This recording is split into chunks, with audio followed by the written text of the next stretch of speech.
Bem, pessoal, estamos no último vídeo dessa série aí de estudos do dízimo. Esse é o último vídeo e eu quero fazer algumas considerações. Eu quero deixar bem claro que eu concordo com a ajuda voluntária dos irmãos aos ministérios que estão fazendo uma boa obra social, que estão trabalhando verdadeiramente para o reino, que todos ali estão em comum, um ajudando o outro. Isso é a igreja. Vemos em 2ª carta de Paulo, no capítulo 8 e capítulo 9 ali, Paulo falando da oferta voluntária. Então, é correto a gente ajudar. É uma questão também de consciência. Existem lugares que nós estamos nos beneficiando do espaço, sentando em uma cadeira, nos beneficiando da luz, da água. Então é correto também a gente se conscientizar e ajudar esses lugares, ajudar ao pobre, ajudar a obra social que esses ministérios fazem com as nossas ofertas voluntárias, porque Deus ama aquele que dá com alegria, Deus se agrada daquele que tem aquele coração voluntário e generoso. Eu também quero deixar bem claro que eu não sou contra a pessoa dar 5% da sua renda, ou 10% dízimo, ou 30%, ou até tudo, como a igreja primitiva fazia. Eu não sou contra isso. Se for de livre e espontânea vontade, isso é de Deus, Deus aceita. Eu só sou contra qualquer pregação que estipule um valor, dizendo que você é obrigado a dar, que você tem que dar. E se não der, está em pecado. Se não der, está roubando a Deus, está debaixo de maldição. É isso que eu sou contra. Agora, aquela pregação que incentiva a pessoa voluntariamente a ajudar, isso eu sou a favor, isso é bíblico. Sabemos que o Evangelho de Cristo, a pregação do Evangelho é a boa notícia, a boa nova. E a boa nova é que está tudo pago, que Jesus cumpriu toda a lei e nos deu a salvação pela graça, por meio da fé. Isso não vem da gente. Então aquele que crê e chega diante de Deus dizendo, me salve pela sua graça, ele já vem destituído de qualquer tipo de obras, mas crendo que Jesus já pagou tudo e vivendo essa graça e manifestando essa graça. Então o Evangelho é isso. Quando alguém diz que você tem que ainda pagar alguma coisa todo mês e está ali fazendo alguma coisa para garantir a sua salvação, a sua bênção, isso é a antítese do Evangelho, é estar desevangelizando o Evangelho. O Evangelho é que está tudo pago, é o tetelestai. O que Jesus falou em João 19:30, está consumado lá na cruz, que está pago. Essa palavra tetelestai é uma linguagem romana. Quando a pessoa estava presa, tinha na porta do cárcere o escrito de dívida dela, diz a história. Tudo ali dizendo por que ela estava presa. Então, quando ela cumpria o que ela devia, vinha o carcereiro e pregava uma bula dizendo tetelestai, que era está pago, está cumprido, e ele era solto. Então foi isso que Jesus fez com a lei, com os mandamentos. Ele pregou na cruz. É por isso que o apóstolo Paulo, em Colossenses, no capítulo 2, versículo 14, ele disse que o escrito de dívida que constava em forma de ordenanças e que era-nos prejudicial, Jesus removeu, encravando inteiramente na cruz. Por isso que Paulo fala do escrito de dívida, encravou na cruz, dizendo está consumado, está cumprido. E o Evangelho é a boa notícia do reino, que Deus estava em Cristo, reconciliando consigo mesmo o mundo e não imputando, não levando em conta os pecados do ser humano. Então, se a pessoa quiser dar tudo ou dar um dízimo, não sou contra. Eu sou contra também alguém que quer se justificar pela lei, dando um dízimo como se fosse em forma de obrigação. Aí há um problema. O apóstolo Paulo, em Gálatas capítulo 3, versículo 10, ele disse, todos quantos são das obras da lei estão debaixo de maldição, porque escrito está, maldito é todo aquele que não permanecer em todas as coisas escritas no livro da lei para praticá-las. E é evidente que pela lei ninguém é justificado diante de Deus, porque o justo viverá da fé. O justo viverá da fé. E a fé é que está tudo pago e que tudo está cumprido. Isso é o Evangelho. Qualquer outra forma de ordenança eu sou contra e é anti o espírito do Evangelho. Pode estar até na Bíblia, mas nos Evangelhos de Jesus não está.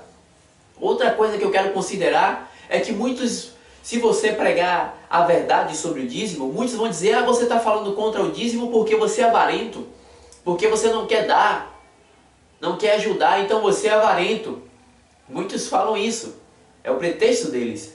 Só que avarento são aqueles que conhecem a verdade e que no Novo Testamento não tem essa doutrina de dízimo e não tem esse mandamento, e mesmo conhecendo a verdade, eles continuam a pregar o dízimo por causa do dinheiro, porque não querem viver pela fé. Isso é que é avareza, porque o dízimo é lei, já está estipulado. Se você ganha R$1.000, o dízimo é 100, se ganha 500, o dízimo é 50. Não é aquilo que você propõe no seu coração. Já está estipulado. Tem gente que quer viver da lei. Então a avareza é os que conhecem a verdade, mas pregam a tradição mentirosa ao erro. Esses são os que são avarentos. Outra coisa, muitos líderes falam: mas se não pregar o dízimo, como vai sustentar a obra?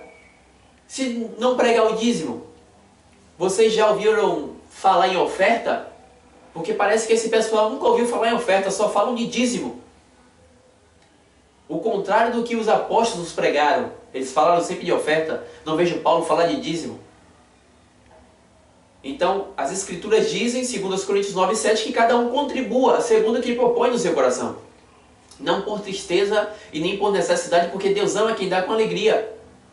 Então, essa conversa de que, se não pregar o dízimo, como vai sustentar a obra? Não, quem sustenta a obra é o Espírito Santo. É Ele que sustenta. E a gente não temos o direito de pregar um erro para justificar, porque precisamos de dinheiro, não. A congregação cristã no Brasil e os testemunhas de Jeová, eles não pregam dízimo. Eles entendem que isso foi da lei e que foi abolida a lei no seu cumprimento em Cristo, e eles continuam crescendo. Sempre estão construindo mais salões, mais espaços, mais templos, e sempre estão crescendo, sem pregar o dízimo. Então vemos que essa teoria de que se não pregar o dízimo não vai sustentar, é conversa também. Pessoal, assim como os fariseus, que em Mateus 23:23 ou Lucas 11:42, eles eram minuciosos no dízimo, davam o dízimo até de hortaliças, de hortelã, de endro, de cominho, mas eles desprezavam os preceitos mais importantes da lei, que era a justiça, a misericórdia, a fé, o amor. Eram guias cegos que coavam mosquitos e engoliam camelos. Assim, existe hoje muitos líderes com esse mesmo conceito nos nossos tempos, que são guias cegos e estão bem atualizados. Quando Jesus fala que eles coavam mosquito e engoliam camelo, a história diz que no templo eles passavam uma peneira para tirar os mosquitos que estavam no templo, para que não viesse a contaminar o templo. Só que eles davam o dízimo do endro, da hortelã, de hortaliças que a lei não pediam, mas os mandamentos mais importantes da lei, que era a justiça, a fé, o amor, a misericórdia, eles não estavam nem aí. Eles engoliam camelo, que era animal imundo perante a lei, e coavam mosquitos. Hoje eu vejo muitas pessoas assim. Eu cheguei para uma pessoa, líder, e perguntei a ela: olha, se eu tiver só o dízimo e não tenho mais dinheiro, só o dízimo dos meus salários que eu já paguei, o meu aluguel, as coisas, exemplo, e só tenho o dízimo, e o filho da vizinha está doente e precisa de um remédio, que é R$50 o remédio, eu posso pegar esses R$50 e dar ela para comprar? Ela disse: não pode fazer isso para comprar o remédio da criança. Você tem que ser fiel a Deus, você tem que dar o dízimo a Deus. Eu falei: e a criança vai ficar doente? Ela disse: ore que Deus cura. Ela espiritualizou. E eu perguntei: mas se Deus não curar e morrer? Ela disse: é para a glória de Deus, meu irmão. Mas seja fiel a Deus, dê o dízimo. Essa é a conduta do guia cego. Como conhecer um guia cego? Quando ele não tem como base na sua doutrina o amor. Em Gálatas 5,14, Paulo diz que toda a lei se cumpre em um só preceito, a saber, amarás o teu próximo como a ti mesmo. E até para amar a Deus, você só consegue amar amando o próximo. Em 1 João capítulo 4, a partir do versículo 20, João diz que se nós dissermos que amamos a Deus e não amamos os nossos irmãos, somos mentirosos. Porque se nós não amamos aquele a quem nós vemos, como amaremos a Deus a quem não vemos? Por isso nós temos da parte de Deus este mandamento, que se alguém diz amar a Deus, ame também ao seu irmão. Jesus se identifica com as pessoas e com os humildes. Mateus 25, a partir do versículo 34.